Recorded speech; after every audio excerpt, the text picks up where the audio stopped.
This is Teachers Talk Radio, and you are listening live. Today we are talking about reading for pleasure. We are looking at the pros and pros, because as far as I'm concerned, there are no cons to getting our children to read for their own entertainment and enjoyment.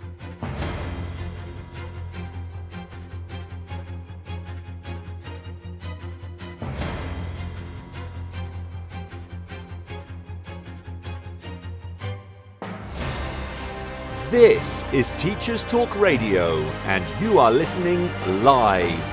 Tune in live at ttradio.org, or to join in the conversation, download the Podbean app and search Teachers Talk Radio. Follow the hashtag TTRadio. Tune in, talk it out with Teachers Talk Radio.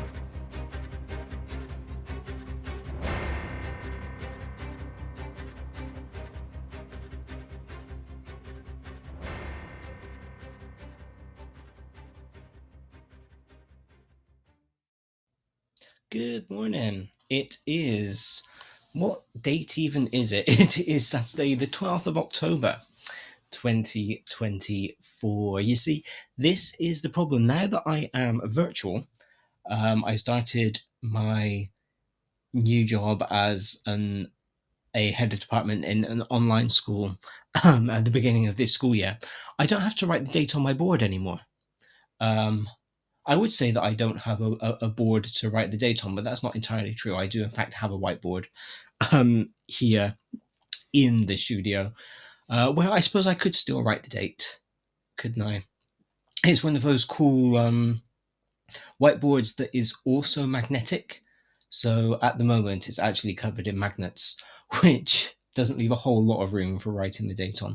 But maybe I should, just so that I know what the date is. But it is indeed the 12th of October, 2024. There we go. Oh, it has been, well, that was a bit of a rushed minute and a half there as we got ready to start the show today. It's amazing what skipping a week can do. I of course wasn't around last week because I was in Reading for my final doctoral weekend, which was a lot of fun. I'll talk to you more about that in a second. So of course there was no show last week, but just missing 1 week of anything, just missing one instance of anything can throw you completely out of the loop, because I went to start the show and I realized that I hadn't actually uploaded the news for us to listen to. And we do know how I like to listen to the news live and respond to it, kind of unfiltered and in the moment. So that wouldn't have been any good. We had a bit of a concern about 15 minutes ago where I went to plug my mic in and Podbean wouldn't recognize that my mic was there. So there was a moment where I was like, right, okay, we may have to cancel this week's show. We may have 2 weeks in a row where I'm not around. We'll just deal with that. But luckily, a replug and a refresh sorted all of that out. A very quick upload of the news meant that we are ready to go with that. We are all good. We are all good. And luckily, I see nothing on the horizon, touch wood, that stops us having another show for a few weeks. So yeah, we should be back into the swing of everything. I hope you have all had a good fortnight. Like I said, I was at uni last Saturday, which was quite an emotional experience, really. So as I've mentioned on the show quite regularly over the past couple of years, I am doing my EdD, my professional doctorate, my doctorate in education. I actually do want to do a whole show about this, probably in the new year, because I know that when I started my EdD journey, I didn't actually know a whole lot about it. I didn't really know how it worked. I didn't really know how it differed from the PhD and all of that sort of thing. So I think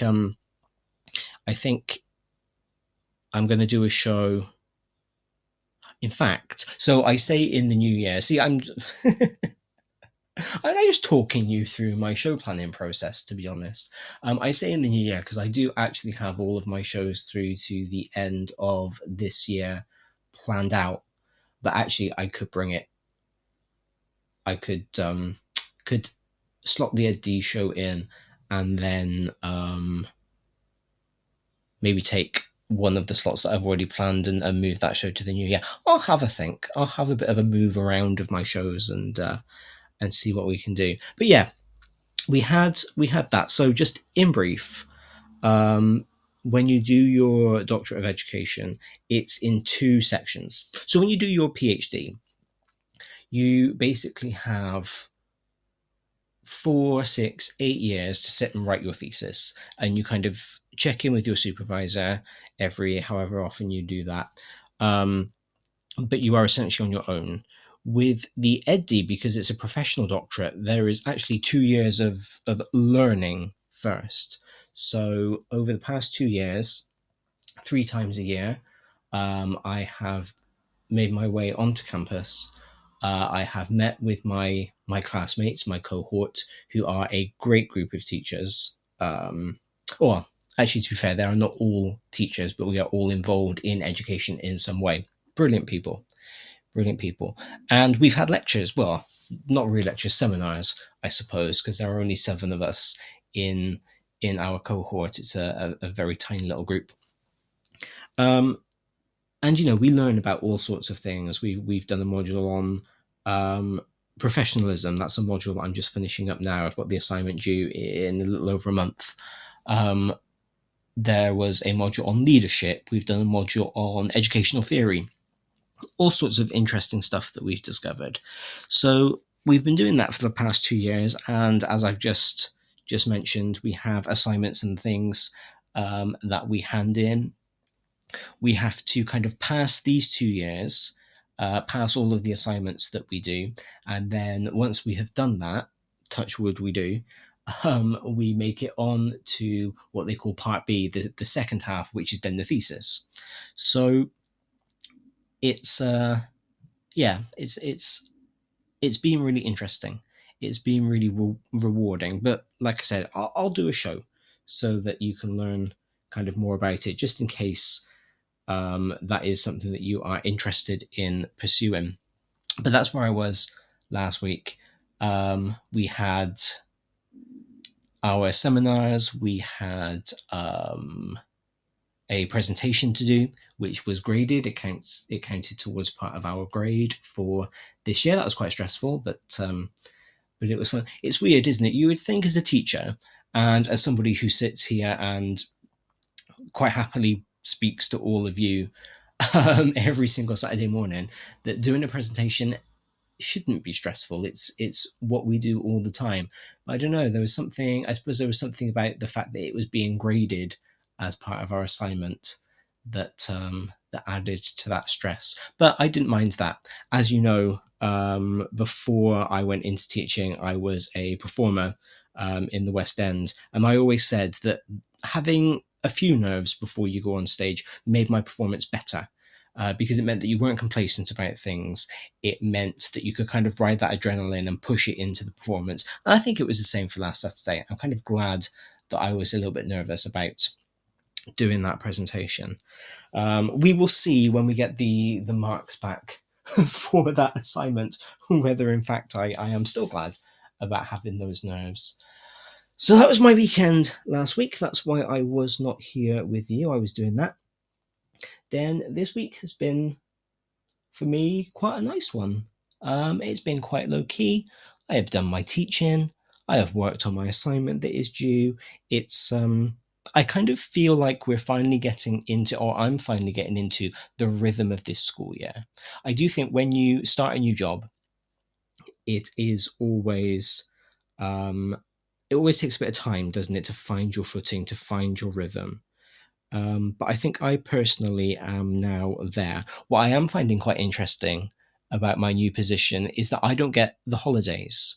So I know that my school will shut down for a few days over the Christmas period. But other than that, we are a year-round school. So my cohorts kind of start all the time. Because they choose when they start their course, they choose which year they will sit their exams. It's very much led by them.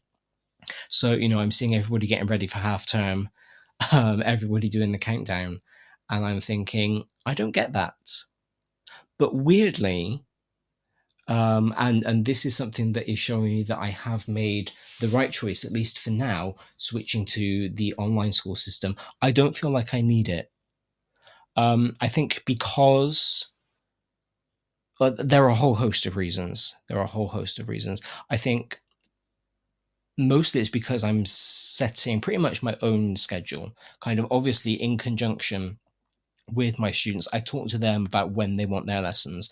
I talk to them about when they need their assignments, their essays graded for. And so because I do get to build my relationships, which, we all know so important in teaching. Every single teacher trainer, every single inset provider tells us how important it is to build those relationships. But because I can do that, because that's the point of my school, is that it is a one-to-one teaching system. I don't have a lot of time pressure that exists in the brick and mortar schools. I am not perpetually dashing from one classroom to another, to another, to another. I can, if I've got a whole day of lessons, which I do most days, I just set myself up in here, actually, in the Saturday morning breakfast studio. I plug myself into the computer and I go. And that's a luxury, I think, that not many teachers have anymore, because space in schools is a premium now. Very few teachers have their own dedicated classroom where they just are all of the time. I'm sure very few of you just rock up in the morning, install yourself in your classroom, and don't leave it until you decide to go home. So I think that is one less cognitive pressure, I guess. I mention cognitive load theory quite a lot, but that's one less thing for me to think about. That's one less thing for me to worry about, like which classroom is my lesson in before I even attempt to get there. I do think, we quite often on teacher Twitter, I see the idea of building these relationships. We take the mick out of that, because of course we build relationships with our pupils. We know their names, we know how they're getting on, we know them. But I do think that being able to build up those one-to-one relationships with my students really does help to mitigate a lot of the problems that we have in brick and mortar schools. And again, I'm recognizing the privilege that my job as it is now, it doesn't only encourage that, but it kind of forces you to do it when all of your lessons are one-to-one lessons.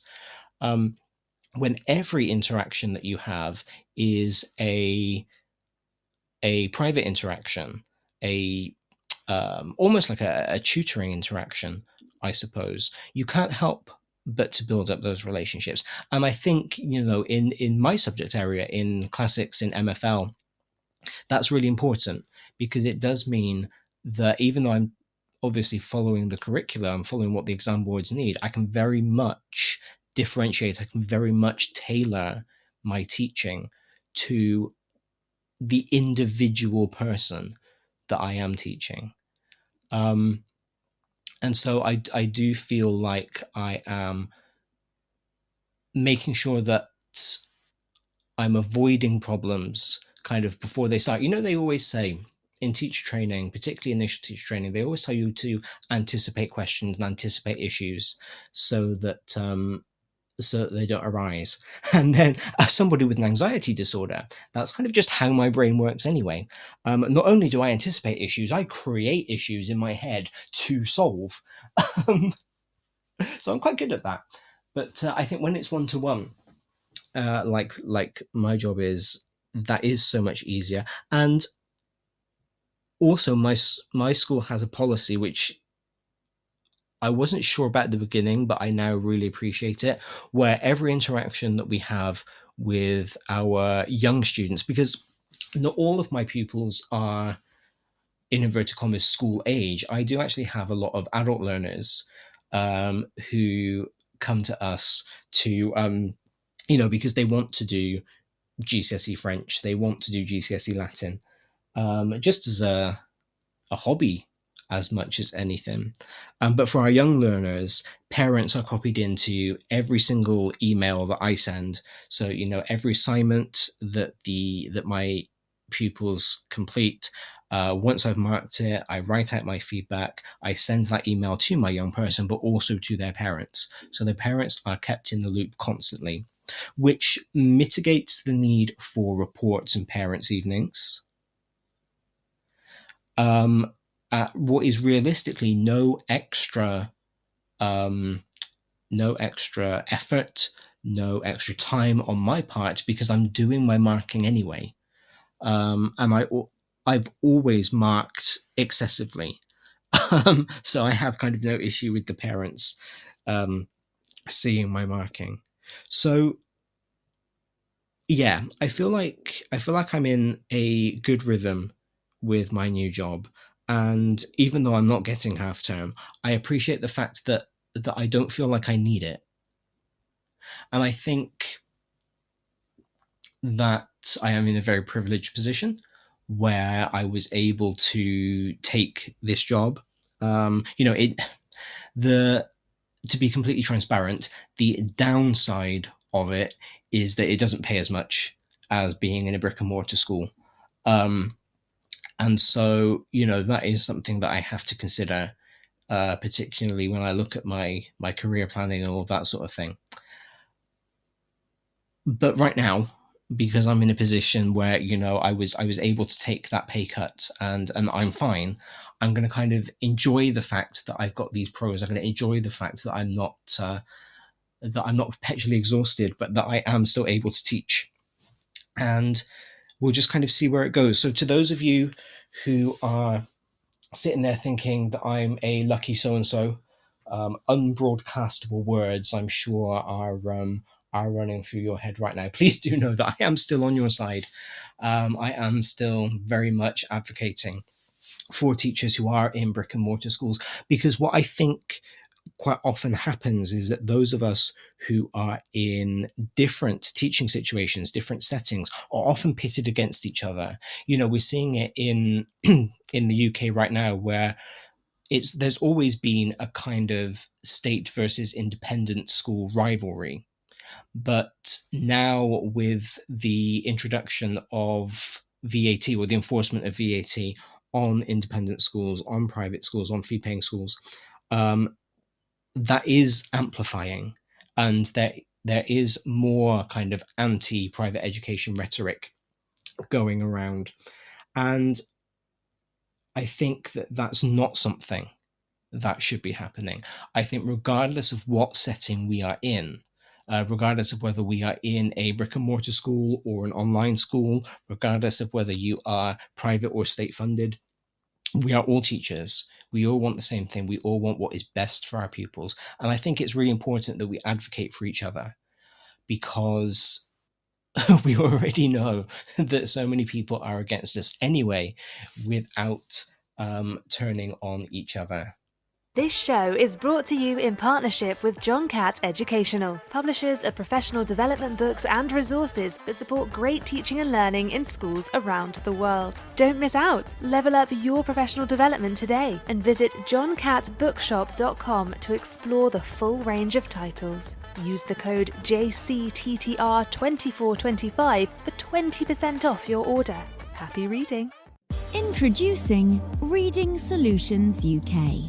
Home to Dreambox Reading Plus, the online reading development programme, improving outcomes for students and schools nationwide.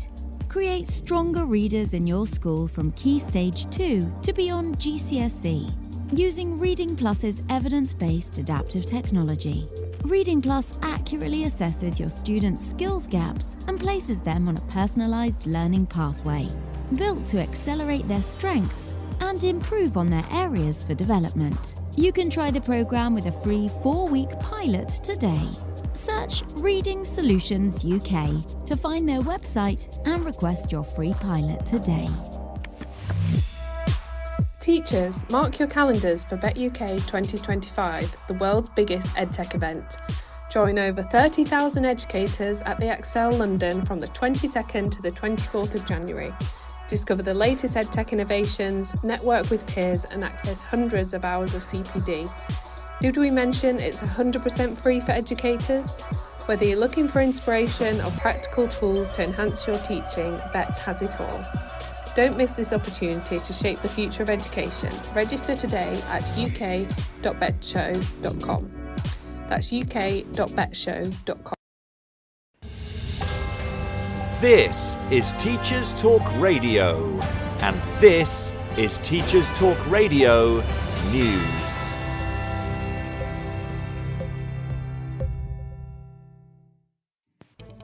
This week, the BBC reported concerns that the national curriculum does not teach children enough about getting out of difficulty in open water. Gary Gentle, head teacher of Bilston Church of England Primary School, said there should be more emphasis on teaching water safety. While the national curriculum mandates that all schools must provide swimming instruction and that children must be able to swim proficiently over a distance of 25 metres, however, statistics gathered by Active Black Country showed 48% of primary school leavers, that's 7,884 children across the Black Country, were unable to demonstrate safe self-rescue. In another headline, teachers' working hours remain consistently high. The annual Working Lives of Teachers and Leaders research, which is published by the Department for Education, finds that full-time leaders report working 58.2 hours a week, and full-time teachers reported working 52.4 hours a week, which is up from 51.9 the last time the study was conducted. Education Uncovered reported that the largest two schools within the Astria Academy Trust have seen the number of students staying on in the sixth form collapsing following the introduction of reduced subject options, strict behaviour regimes and centralised teaching.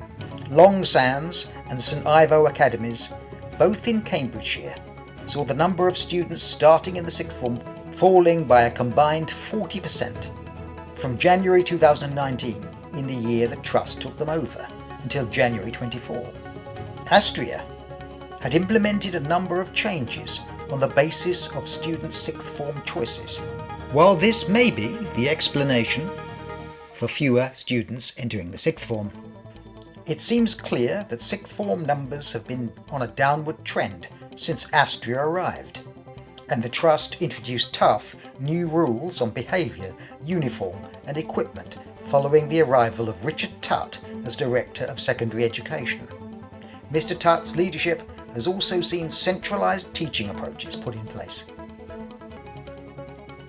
Sky News reported that most teachers have seen pupils in dirty clothes with unwashed hair and unbrushed teeth in the past year. School staff reported personally washing pupils' uniforms and buying soap, toiletries and laundry detergent for families in need. And the majority of teachers have witnessed pupils attending school in dirty clothes. 4 in 5 school staff believe there's been an increase in hygiene poverty, and a third of these said the rise has been significant, according to a poll carried out by Census Wide in September. Almost all news outlets this week covered the fact that teachers in England have voted overwhelmingly to accept the pay rise offer. The NEU Snap poll showed 95% of members voting for the 5.5% pay rise, ending months of industrial action. And as the result was announced, Education Secretary Bridget Phillipson launched the next pay round for 2025 to 2026 with a letter to the School Teachers Review Body asking for their recommendations at the earliest opportunity. In future, we may see the end of the old-style essay written on wobbly tables in exam rooms, since Cambridge International announced digital exams. 6 subjects will have digital exams from 2026. Cambridge International Education said the planned global rollout across full range of Cambridge curricula covering IGCSE, AS and A-level will begin in 2026. By 2033, Cambridge says 85% of all its high-stakes qualifications will have a digital option. Another possible insight into the future of education, not unrelated to digital exams, comes from The Atlantic magazine, which reports increasing evidence that college students arrive at higher education unable to read books. Students now seem bewildered by the thought of finishing multiple books in a semester, and one lecturer commented, "It's not that they don't want to do reading, it's not that they can't read, it's just that they don't know how to, and high schools have stopped expecting them to." This has been your Teachers Talk Radio News with John Gibbs. Now, this is where I confess to the fact that actually I haven't been keeping up with TTI shows this past week, because that was, of course, the first time that I've heard the news, which has been the news that we've been playing since last Saturday. And John's final story there about students' inability to read ties in so beautifully with my show. Now, as you know, because I said this like 26 minutes ago, so I'm not just blowing smoke, I have my shows planned. My shows are planned throughout the year. This one has been planned since August. So it is just beautiful happenstance that we are talking today about reading for pleasure. But before we get on to that, there are a couple of things that John talked about there in the news that I do want to pick up on, just because you know that I like to do that. The first is on the hygiene poverty story, which of course is heartbreaking. That this is something that in England, in a country that should be leading the way in all sorts of domains, we have our children who are in hygiene poverty. That's just incredibly sad. But what leapt out at me, because it kind of connected with something that I read earlier in the week that I'd forgotten I'd read, was the teachers who are washing uniforms and who are buying toiletries, buying soap, and all of that sort of thing. Because I read earlier this week about somebody who has been this year voted the world's best teacher, which, you know, an amazing honor for him. And I'm sure he is an amazing, amazing teacher. But what was interesting was the reason why he was voted the world's best teacher. And according to the article that I read, I've done no more fact checking than reading this article, as you can tell by the fact that I'd forgotten that I'd read it. But he was voted the world's best teacher because he was giving money to his pupils and their family. I think he was in Kenya, teaching in an impoverished area. And yeah, he was dishing out money to his pupils, to their families, so that they could afford necessities. And that was kind of the justification in the article that I read, at least, for him winning the award. And I thought, do you know what? He's an amazing person. You know, that is wonderful. As a humanitarian, it's great that he's doing that. But why are we conflating being a teacher with being a caregiver? Why are we kind of lauding, expecting almost teachers to be doing these things for their pupils that are not in our remit, that are not about teaching, that are not about education? And I know why we are expecting it. It's because, as I have lamented on the show before, it's because of the cut in social services. It's because there are no other services out there that will do these things.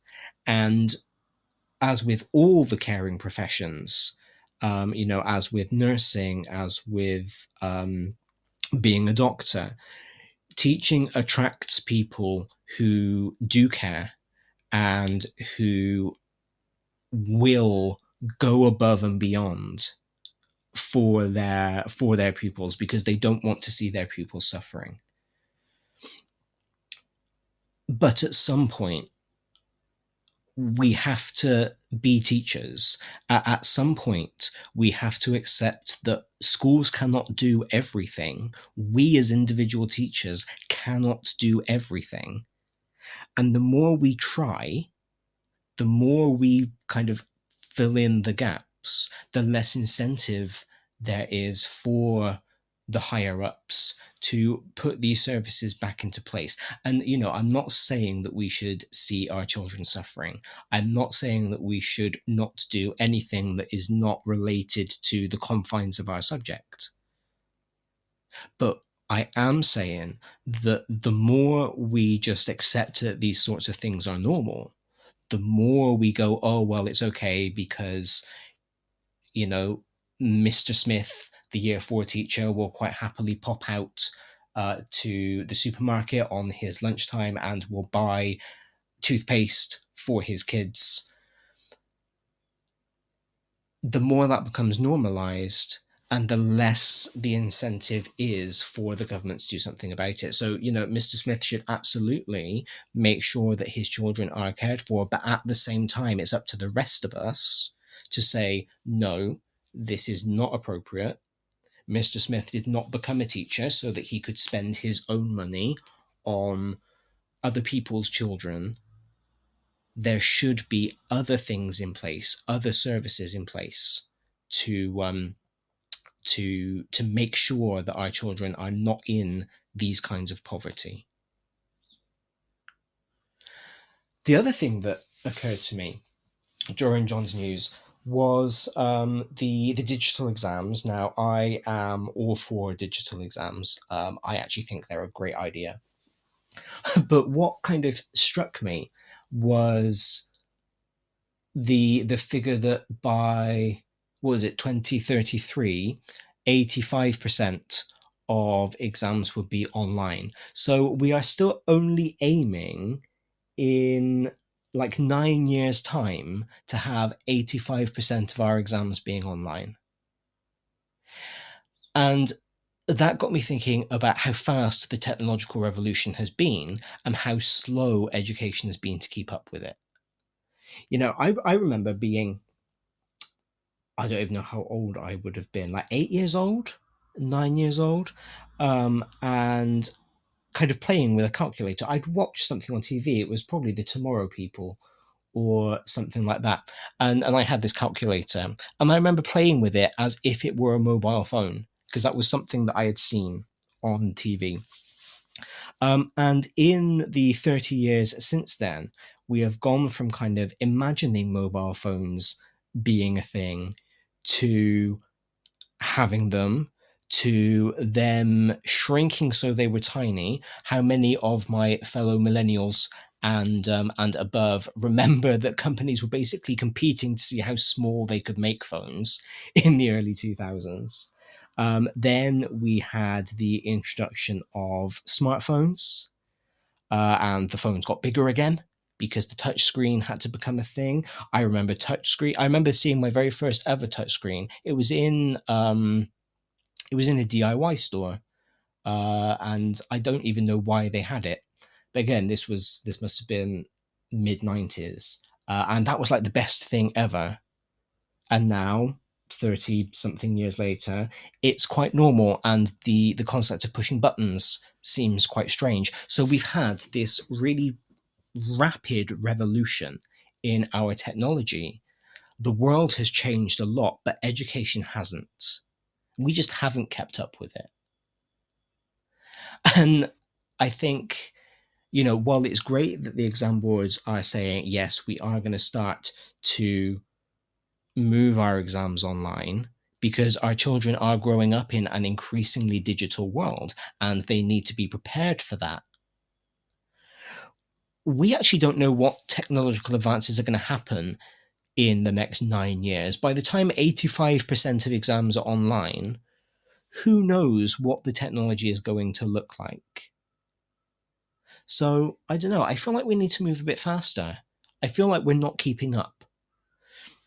And where we're not keeping up with the technology, we are putting our pupils at a disadvantage. Anyway, let's move on, because that's not what I'm here to talk about today. I'm here to talk about reading for pleasure. Now, let's acknowledge my bias to begin with, because I'm a good academic now, and that's what we do. I love to read. I make no secret of the fact that I love to read. I am now at, for those of you keeping tabs on the goals that I set myself back at the beginning of September, I'm now at 60 books for 2024. I still don't think I am going to hit my goal of 100 this year, because I worked out yesterday that means something like a book every 2 days, which I'm not sure I can do. But we will see how far I get. I'm looking at my physical TBR pile, the books that I have piled up ready to be read, and there are 14 of them, including the one that I am, well, that I was going to say I'm in the middle of, but I'm not at all. I started it last night. So, I love reading. Reading is brilliant. And I was, again, during the news, I was trying to figure out when that started. I was trying to figure out why I read. And I can't put a date on it. I can't really put my finger on it, because I don't remember a time that I didn't read. I've told the story before in many venues about the reason that I'm a linguist is because when I was 4 years old, my mum bought me one of those visual French dictionaries. As you know, I live in Gloucestershire. We're becoming a more diverse county now, but certainly when I was younger, and certainly in the part of Gloucestershire that I live in, we were not diverse at all. I grew up in a monolingual household.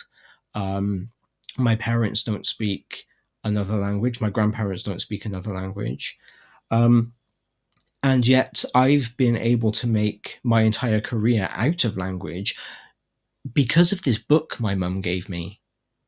And I remember being mind blown by, and I remember the word la porte, door. It was on the front cover, and I can picture the cover and everything. I remember having my mind blown by the fact that I knew that a door was a door, but French Darius, he knew that a door was une porte, and yet it was still a door. It was still the same object, but the only thing that made it a door was that I spoke English. And to little French Darren, it was une porte, because he spoke French. So my parents have to take the credit, I think, for instilling that love of reading in me, because I was fortunate that there just were books. I didn't grow up in an affluent household. My parents were young parents. We are a working class family. We didn't have a lot of disposable income, but there were always books. I remember going to Toys R Us, and we would always kind of, when you walked in through the door, you turned around to the corner, and the first aisle was always books, and that would be the first place that we stopped. We stopped to look at the books. And I remember being bought for my birthday on those trips the bedtime stories for 4-year-olds, bedtime stories for 5-year-olds. And so books were just a kind of normalized part of my life ever since I was very, very little, before I could read. I remember getting chickenpox when I was in year 2. And my mum went up to school to collect my reading book and my maths and anything else that I could do while I was off school with chickenpox. But I also had these books on tape. And so one of the things that I would do to kind of distract myself from being so itchy was listen to my books on tape and read along with the stories. You could get, I'm just having this kind of really vivid memory now, you could get these kind of, like, they were plastic clamshell cases, and inside each case there was a book and there was a little tape, cassette tape, and it was exactly the same thing. It was the story on the tape, and I listened to those. My Werebears, I was talking with a friend of mine earlier this week, or maybe last week, about Werebears, and they came with stories on tapes. So it seems to me that in the late 80s and early 90s, stories were everywhere. Books were everywhere. And I don't know, maybe that was just my experience. Maybe I was just very lucky that my parents encouraged reading and they encouraged books. Or maybe that was just how the landscape looked back then. And maybe it's just different now. I'm not sure. But I think for me, that's where my interest in books, that's where my love of reading has come from. And of course, that is a really important point for our discussion today on reading for pleasure, the role that parents play. And of course, this becomes almost cyclical, doesn't it? Because if we are having generations of children who don't read for pleasure, who don't particularly like reading, then they're not going to read as adults, which means they may not necessarily prioritize books for their own children. So everything that we're going to talk about over the next 45 minutes, this show may have to be in two parts. I may need to revisit this again next week, because with all of my ramblings, there is no way that I'm going to get through everything that I want to talk about today. And this is a really important topic. But I think that's something that's really important to keep in mind, is that if we are instilling an interest, a love of reading for pleasure in our young people now, then that also means that they will instill a love of books in their children and the grandchildren and the great-grandchildren. And that's how we keep this idea of reading for pleasure alive. Of course, this is also how we raise generations of adults who have absolutely no money whatsoever because they spend all of their disposable income on books.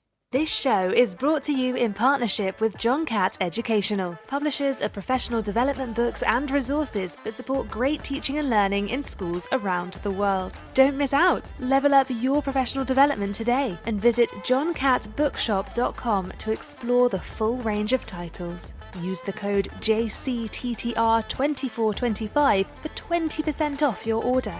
Happy reading. Introducing Reading Solutions UK. Home to Dreambox Reading Plus, the online reading development program, improving outcomes for students and schools nationwide. Create stronger readers in your school from Key Stage 2 to beyond GCSE, using Reading Plus's evidence-based adaptive technology. Reading Plus accurately assesses your students' skills gaps and places them on a personalised learning pathway, built to accelerate their strengths and improve on their areas for development. You can try the program with a free 4-week pilot today. Search Reading Solutions UK to find their website and request your free pilot today. Teachers, mark your calendars for Bet UK 2025, the world's biggest EdTech event. Join over 30,000 educators at the Excel London from the 22nd to the 24th of January. Discover the latest EdTech innovations, network with peers and access hundreds of hours of CPD. Did we mention it's 100% free for educators? Whether you're looking for inspiration or practical tools to enhance your teaching, Bet has it all. Don't miss this opportunity to shape the future of education. Register today at uk.betshow.com. That's uk.betshow.com. So, as John said in the news earlier on, we are still teaching our children to read. You know, our EYFS teams, our foundation stage, key stage 1 teams are doing an amazing job at teaching the art of reading. You know, our children are still picking up the skills of reading. They are still learning how to decode words. They are still learning how to comprehend what they are reading. But there's a difference, isn't there, between that instruction of reading, which is very much teacher directed, teacher owned, and it has to be, so that we can make sure that our children are picking up this skill, and the concept of reading for pleasure, which is all about the will. It's about the choice to read. It's about getting our children to engage with the books that they are reading, to respond to them. And it's very much child directed and child owned. And before we go on, I'm going to acknowledge that there are lots of children who like to read. There are lots of children who read for pleasure. But how often do we kind of get those children coming into our classrooms and they are sneaking out their books because they would rather engage with the book that they are reading than with the lesson material? So there is another dimension of reading for pleasure, which I'm not really going to go into today, but I think it would be remiss of me not to kind of acknowledge it, which is about how we respond in those situations, about how we make sure that children understand that reading for pleasure is an important activity, but that it's a free time activity, in the same way that we wouldn't expect them to get out their game console in the middle of our lesson and start playing. In the same way that if we teach in a school that has a one-to-one device policy, we don't allow them to, again, play games, watch videos, whatever it might be while we are teaching. We do the same for reading books. But what's quite interesting, certainly in my practice, I don't know if the rest of you have found this, but I feel a little bit more guilty about telling a child to put their reading book away than I do about telling them not to watch TikTok in my lesson. And I think that comes down to the fact that so few children are reading for pleasure that it does induce guilt when you get the one or two that do like it in a class and you're telling them not to. But I do think part of teaching children how to read for pleasure is about making sure that they know the time and the place. The first thing that I want to kind of think about, and the main thing that I want to think about today, is why children should read for pleasure. We know that they should. We say it. It's kind of the party line, isn't it? But why? Like, if they are happy playing football and watching YouTube videos and playing Minecraft and whatever else they might be doing in their free time, why would we want to take away from that and have them read instead? Apart from the fact that, I liked reading when I was little, and so if I liked it, other people probably like it. And there has been a lot of research into this, and I think that that's really important. I think that, we should never just do something for the sake of doing it. We should always think about why. Why do we encourage these things? Why do we want to do them? 1, 2, 3, 4, 5, 6, 7. So briefly, I kind of came up with, as I was reading the literature for this over this past week, I kind of came up with 7 key reasons why it's important for children to read for pleasure. The first is that it boosts motivation to learn. The second is that it is a form of escape. We know that mental health and emotional well-being is at an all-time low amongst our young people at the moment. So, a healthy form of escapism is a good thing to teach them. It reduces stress. It helps to learn about the lives of other people, which increases empathy. It boosts creativity.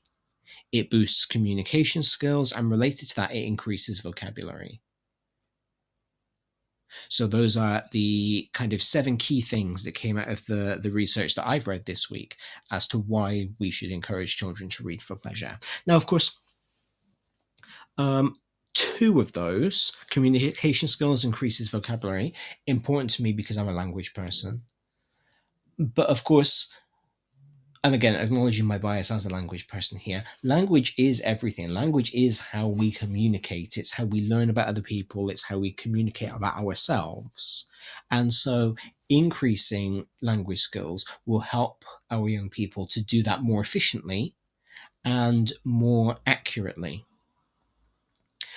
Empathy is very important these days, particularly as children spend more and more time online, and we know that people in comment sections, on message boards, are not always the most empathetic. They are not always the most sympathetic.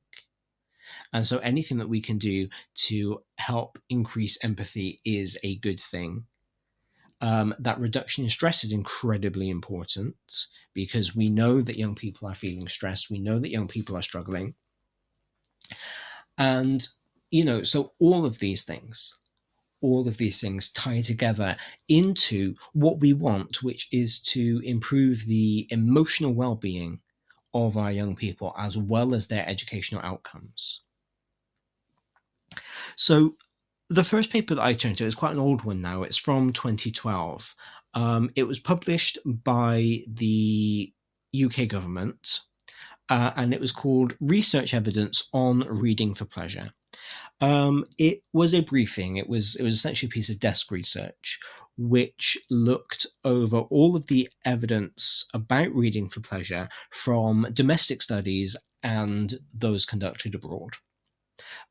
It discussed the importance of independent reading at both primary and secondary level, because of course reading for pleasure isn't something that ends in year 6. Reading records may go away, but we should still be encouraging our young people to read. And it looked at what works in terms of the promotion of reading for pleasure. There were several key findings in that study.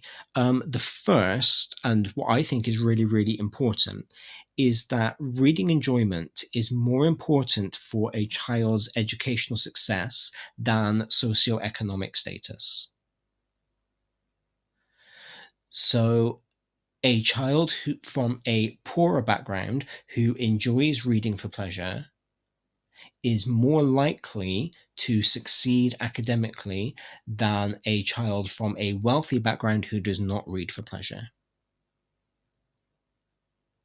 Let's talk then for a moment about cultural capital. This has become my favorite thing over the past couple of years. Ever since I did my show with Pearson. And if you're interested in cultural capital and haven't listened back to that show, I'm really proud of that show. So please do go back through the archives and track it down, because cultural capital is really important. Cultural capital is basically the access that we all have. This isn't just about young people, it's about all of us, to culture. And in the case of reading for pleasure, let's be honest, this is about having access to a library.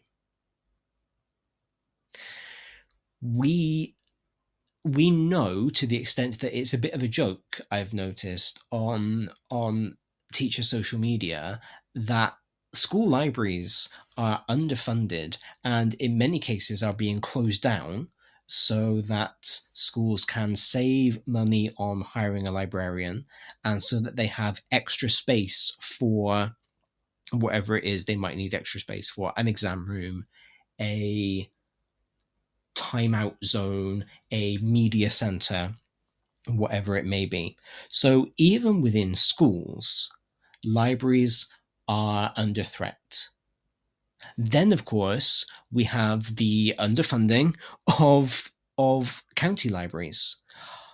A few years ago, my local library moved location, and I was incredibly salty about it. Because it went from being literally 2 minutes on foot door to door to being right up the opposite end of the high street. So what I used to be able to do in about 10 minutes now takes me half an hour. And I remember being really angry about that, because I liked the library where it was. That was convenient for me. But I have come over the past 12 months to realize how lucky I actually am to still have my local library at all. Because realistically, in a town my size, our library shouldn't have reopened. They should have just decided that the old building was not fit for purpose and shut it down. Because we do have another branch of the county library just 4 miles away. So I'm incredibly privileged that that my local library is still running, because not all of them are. And it's that cultural capital that is really important. The fact that I have access to a library, the fact that I was able to get a library card when I was 11 years old and take out books for free. I see something quite a lot on Twitter, and considering I see it so often, I should be able to quote it word for word, but I can't right now. But it's something about how libraries are the one space left that exist without the expectation of us spending any money. And I think that's brilliant, because you don't need to spend money to get a library card. You don't need to spend money to go and take out the books. And, you know, we may be, or we are, in a state where different libraries have different amounts of funding, they have different quantities of books in them, but where they exist, they should be supported, because that is one area of cultural capital that can be exploited. Also remember, and I didn't know this until quite recently, but libraries are funded based on footfall. So the more a library is used, the more funding it gets, the more likely it is to stay open. So the best way that any of us can support our local libraries is just to use them, to kind of show the county councils that they are necessary, that they are needed. But again, that's another kind of cultural capital advantage that I had that many other people may not. And so this is why cultural capital is important. You know, pointing out cultural capital isn't about accepting how things are. It's about going, there's this chasm between what different people have access to, and we need to bridge that chasm. We need to bridge the gap. Tim has texted in a good morning to you. Tim is a longtime friend of the show. He said, I didn't know that either. Does a digital footprint help with libraries? I believe so, yes. So I'm 99% sure that if you borrow ebooks and audiobooks through whatever system it is that your county offers, that does still help. Now, as far as I understand, libraries pay subscriptions to these services based on usership. And I do think the more that they are used, the higher the subscription. But of course, the more that they are used, the more funding the library will get anyway. And since libraries have already paid for the subscription, you know, they pay in advance, you may as well make use of it because it's there. So I will check that. I know a couple of my local librarians, so I will just make sure that I'm right. But like I said, I'm 99% sure that the digital footprint does help just as much as popping in. And this is one way that technology can help with cultural capital. There are all sorts of ways that technology helps with cultural capital. But, you know, if you can't get to your local library, but you have a tablet, you have a computer, you have a phone, you can download whatever app it is that your local library uses for ebooks, because there are quite a few different services that different counties subscribe to, and check out books that way. So, you know, I'm not here to be anti-technology. I think that we can absolutely help our children to access books in whatever way that we can. So just to kind of circle back to the original point, this research from the OECD that was conducted in 2002, like I said, this is quite an old study, but reading enjoyment is more important for children's educational success than familial socioeconomic status. So get your children reading. Go down to the library.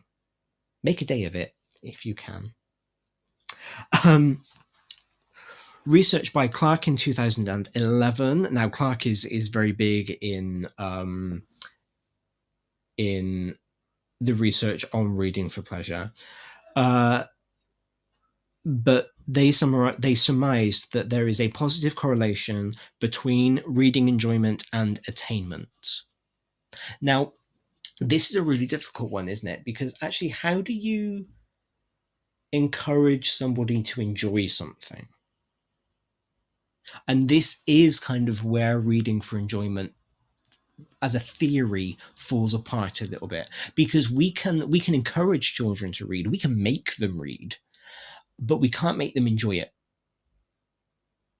And this is the double-edged sword, isn't it? This is where we kind of have to say to our young people, reading is going to help you in school. Reading is going to help you with your education, and then kind of hope that they get on board and hope that they enjoy it. But that said, literally everything is a genre for books. So if your daughter is obsessed with football, she can read biographies of footballers. She can read biographies of teams. If your son enjoys going to the ballet, he can read the stories that his favorite dances are based on. He can, again, get biographies of dancers. I feel like it doesn't matter what you are interested in, there is going to be at least one book about it. And if you are interested in a genre, there are going to be books about that too. So if your child likes superhero films, they can go and get the comics that those superheroes are based on, and they can read those stories. And so I think it's not necessarily about going, my child needs to be interested in books. It's about going, my child is interested in this, and there are books that can help add to that enjoyment.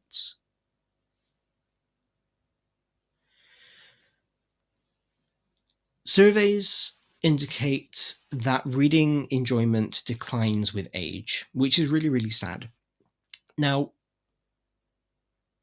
there has been a lot of discussion lately over the past few years about kind of reading ages and the age categories of different books, you know, and we now have kind of almost very, very specific age ranges. So, you know, you go from young readers or beginner readers to middle grade to young adult to new adult to adult. So, you know, there are genres for everybody, and there is often quite a lot of overlap in genres. And of course, not everybody reads within their genre. I did a university course about children's literature. I did it because I was a teacher, and I was like, I want to understand better the books that children read. But it turns out that I really like reading children's books. I know there are a lot of YouTubers who talk about books who are really interested in young adult books. You know, that's been a huge thing. Romance books, which are actually relatively easy to read in terms of reading ages, are very popular at the moment. So, you know, we do have things for everybody. But there is this idea that the enjoyment of reading declines as people kind of move up through the age ranges. So a study in 2010 showed that 22% of children reported that they really enjoyed reading, whereas 12% said that they did not enjoy reading at all. And the rest of them then would have been there in the middle. But I think we quite often see that, don't we, within our own schools, within our own classes. Primary classes will quite often read for pleasure, the majority of those children will get very excited about the books that they are reading, and then it stops being cool to read. There are other things that take their interest, and so reading falls away. And I think that's a big issue, isn't it, when it comes to reading for pleasure, is time. It takes time to read a book. It takes a lot of time to read a book. If you look at how long audiobooks are, some of them run for 24, 30, 40 hours, and that's a very long time to commit to doing something. But lots of people will commit to putting that time into a game. A lot of people will commit to putting 2.5 hours into watching a film, and yet might decide a 2.5 hour audiobook is too long. So it's kind of about realizing that time payoff, isn't it? Are you willing to put that time into reading those books? According to this study, we're still on the Research Evidence on Reading for Pleasure 2012 by the UK government. There were gender differences. Again, this is all stuff that feels like it's common sense, but I think it's really important for us to have an actual basis for this common sense. Interestingly, though, I find it interesting, the gender gap wasn't as wide as I thought it was going to be. So 58% of the girls studied, or the girls interviewed, reported that they enjoyed reading, whereas 43% of the boys interviewed reported enjoying reading. Now, that is a fairly wide gap, and across the two genders, those are not high percentages by any stretch of the imagination, but that's not as wide a gap as I thought. And I feel like it would probably be quite easy to bring that gap up to kind of increase the reading for pleasure from the boys. Interestingly, boys are more likely to perceive reading as a boring activity. And there are a couple of things in there that I found interesting. The first was that idea of perception. And we need to think about how we can change that perception. And the second was that concept of boring. And I think, quite honestly, we are responsible for that. I think adults are responsible for how children perceive reading, and that it is perceived as boring. And I think a lot of this is because of the gatekeeping that exists within reading for pleasure. I think a lot of it is because adults will tell young people that they shouldn't read comics. Graphic novels don't count as reading. Audiobooks don't count as reading. Manga's not reading. You should be reading proper books. But if we're trying to encourage people to read for pleasure, we need to let them read what they like to read. If somebody likes to read the back of the cereal packet, let them, because at least they're reading. We need to make sure that our young people have access to a wide variety of reading materials so that they can find the type of reading they like to do. Because saying reading is boring is exactly the same as saying watching TV is boring.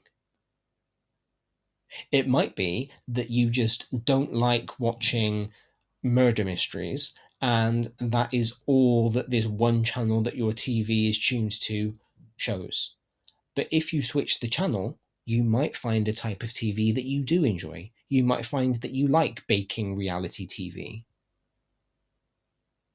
So if we stop gatekeeping what reading for pleasure is, and we kind of recenter it around this idea of reading for pleasure, of reading because we enjoy it, and that means letting children figure out what they enjoy and facilitating access to it, maybe we'll stop perceiving it as being boring, or maybe they will stop perceiving it as being boring.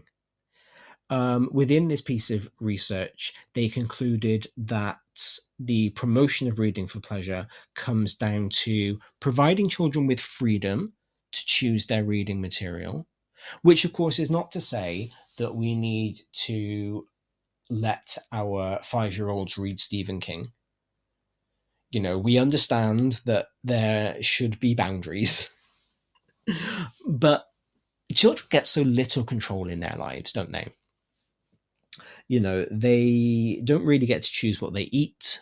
They eat what they are given by their parents. They don't get to choose what they do with their school day. That is decided by their teachers. Teachers don't even really get to choose because that is dictated by governments and exam boards. They don't get a whole lot of say over their lives. And we know that children like to have a say. It's why toddlers have tantrums, isn't it? Because they want to try and exert some control over their lives. And if we encourage them to read what they like, not only are they more likely then to read for pleasure, but they're going to feel that sense of control over their lives. They're going to feel like they have a choice. And that is really important to them. Parents fostering a positive home reading environment is really important in reading for pleasure. You know, just anecdotally from my own childhood, my parents encouraging my interest in reading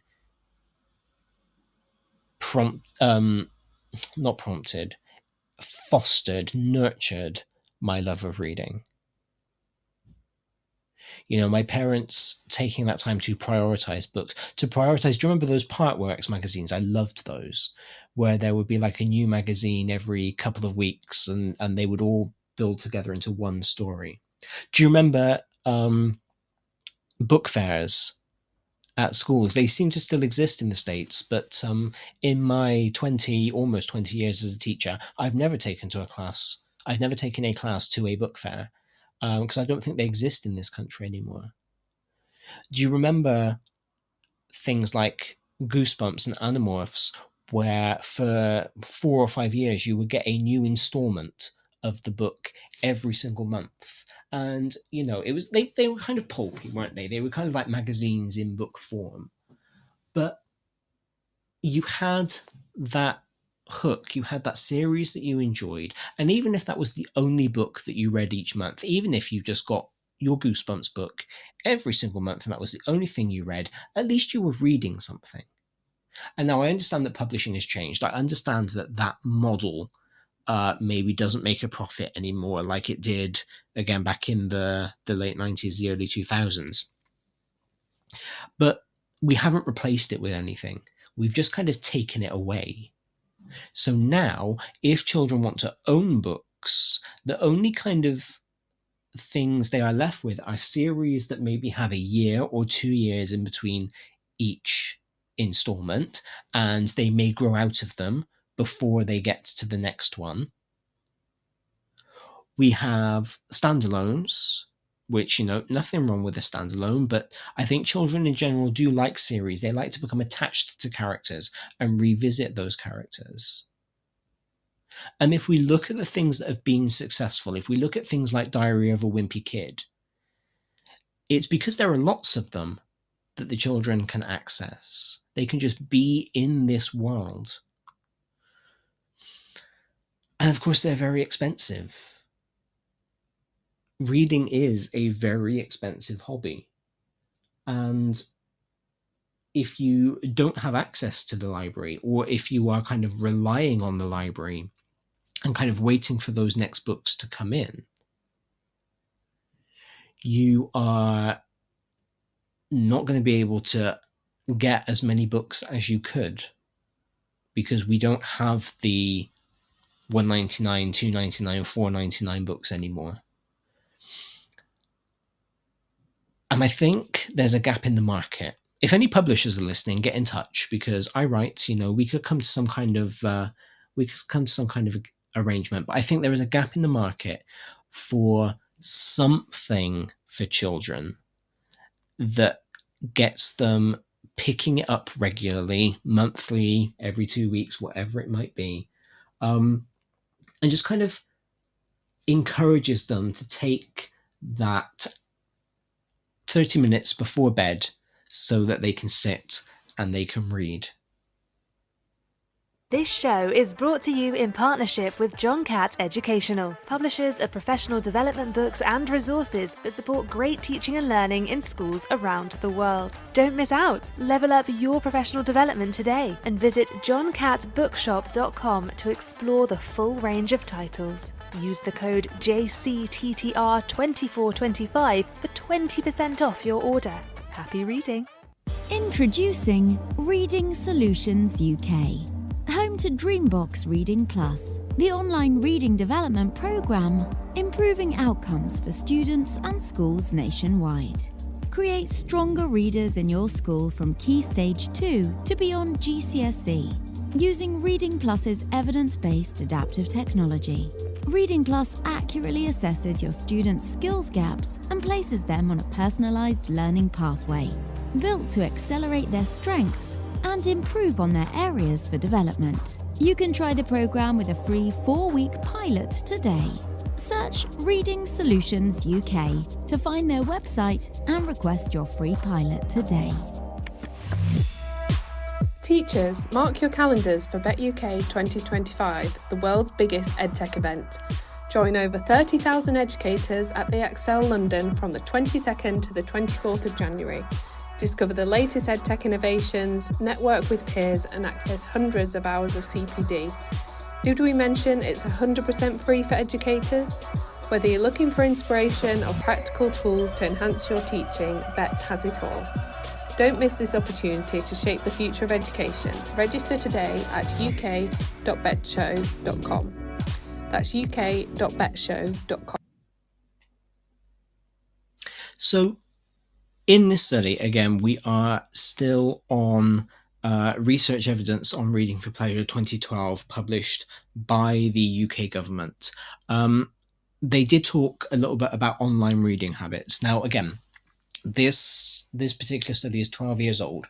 So when talking about technology, because it moves so quickly, apart from in education, it's slightly out of date now.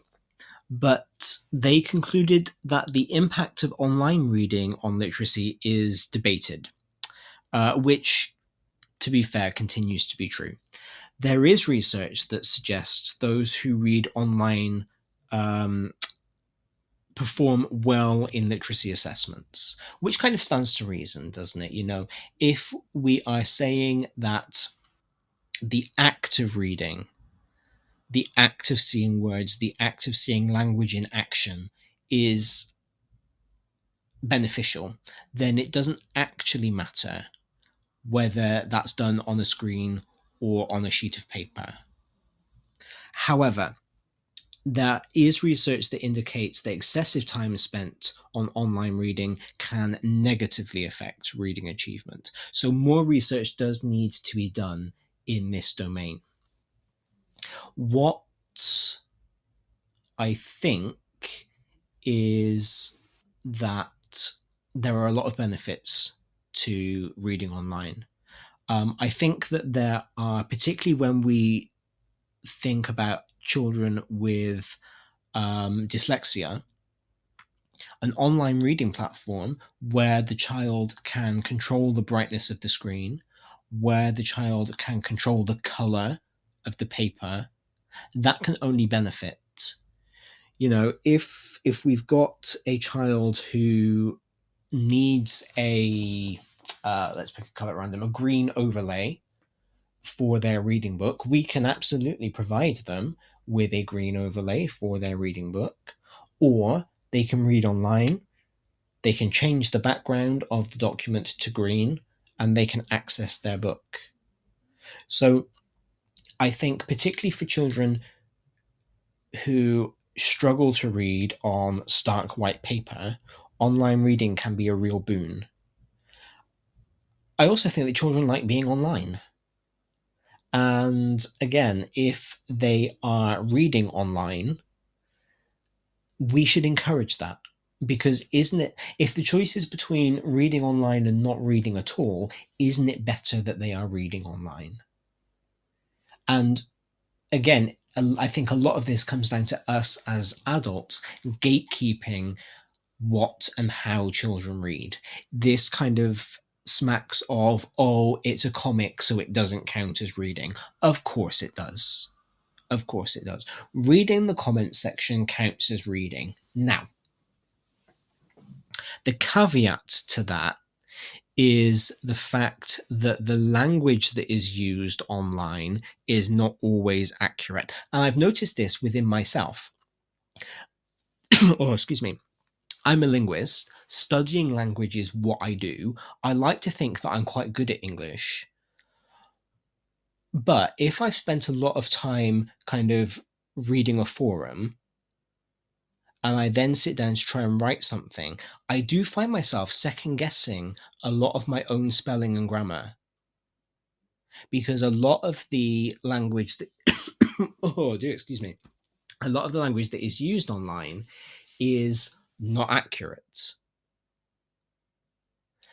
So I think that if the only reading that is being done is things like comments on the YouTube video, then that could negatively affect achievement, because a child is taking in a lot of spelling mistakes, syntax errors, even just text speech, which is technically correct in that domain, but not appropriate to more formal pieces of writing. And they are using those instead because that's what they've seen, that's what they know how to do. But again, this is about making sure that our children have access to a whole host of different types of reading, which again comes down to cultural capital. It's about investing in our children and making sure that there are these services available to them so that they have access to it, which again is something that as teachers we only have a very small amount of control over. Within your school budget, you may be able to buy a few books for your classroom, but nobody is no, actually, I was about to say nobody is expecting you to, but we as teachers do get a lot expected of us, so maybe somebody is. But you shouldn't be expected to provide all of the reading material for all of the children in all of your classes. We need to improve the infrastructure that we have of reading to make sure that our children have as wide a variety of reading materials as possible. Then the final thing that we've got time to talk about today, I am going to roll this over into a part 2 next week because I've only spoken to you about one of the 3 studies that I looked at in preparation for this show, and I think this is really important. I concede that most of it is because I've gone off on little tangents, but hopefully you find that interesting. Last thing that we're going to talk about today is the role of librarians. School librarians are fantastic. I think that they are, they don't get nearly as much praise, nearly as much recognition as they should. According to this piece of research done, school librarians continue to contribute significantly to literacy levels, to enjoyment of reading, by organising reading clubs, by organising author visits, by providing resources. Students who use libraries regularly tend to read more often and report greater enjoyment in reading. Now, again, that might seem like common sense. Obviously, children who go to the library read more often because they're going to the library, so they're going to get out books. But remember that books are not the only things that libraries provide. This show has basically been a love letter to libraries, hasn't it? That's what I should have called it. Libraries these days are designated warm spaces, heat banks, which again is very, very sad, but they exist as a place where if somebody cannot afford to turn their heating on, they can go to the library in order to be warm. My library not only turns the heating on, but it also has free hot drinks available to anybody who might want them. Libraries offer classes, quite often for adults and children, they offer computer spaces for anybody who might not have a computer at home. So it could be that children are being taken to the library by their grown-ups, not to go and pick out books, but because the grown-up wants to use the computer. But just having that access to the library and having those books around might mean that they go and pick one up, even just by chance, while they are waiting for their grown-up to be finished at the computer, which improves their enjoyment of reading. Now, author visits are quite interesting because I read, it was just a flippant tweet yesterday by an author who said that a year 4 boy had come up to him and said, "Oh, we never get any famous people come to visit us, only authors," which I thought was funny in the moment.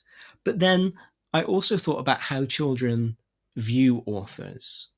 And I actually think it's quite nice that this little boy didn't view the author as a celebrity, didn't view the author as a famous person, but just as a regular person.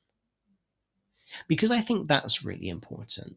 I think, again, there is, like we've said a few times today, there's a lot of gatekeeping in literacy. There's a lot of gatekeeping in books.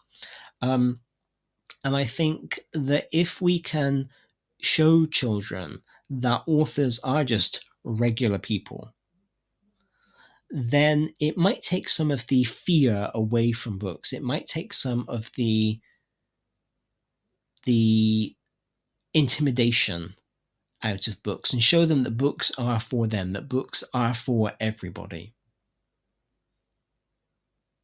So schools where libraries are closing, schools where librarians are losing their jobs, are again doing their children a big disservice, because the amount of care and the amount of support of literacy that is provided to young people by their school library, by their school librarian,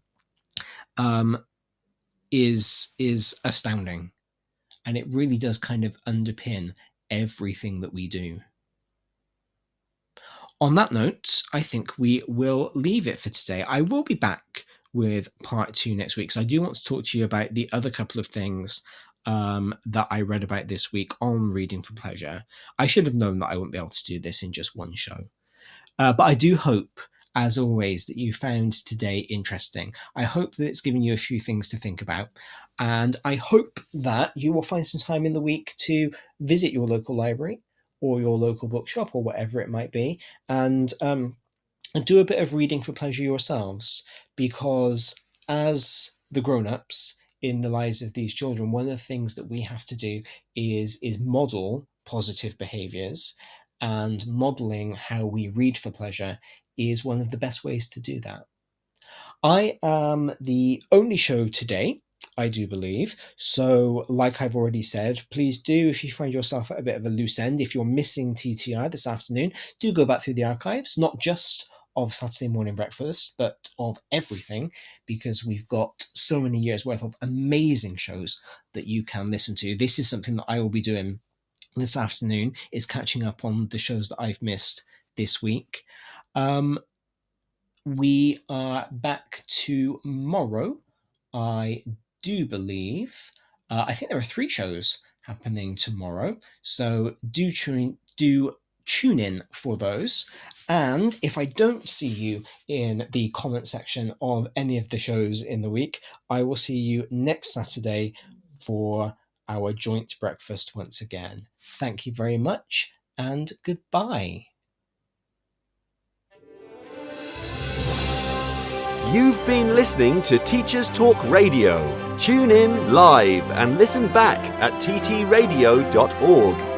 We look forward to hearing from you next time on Teachers Talk Radio.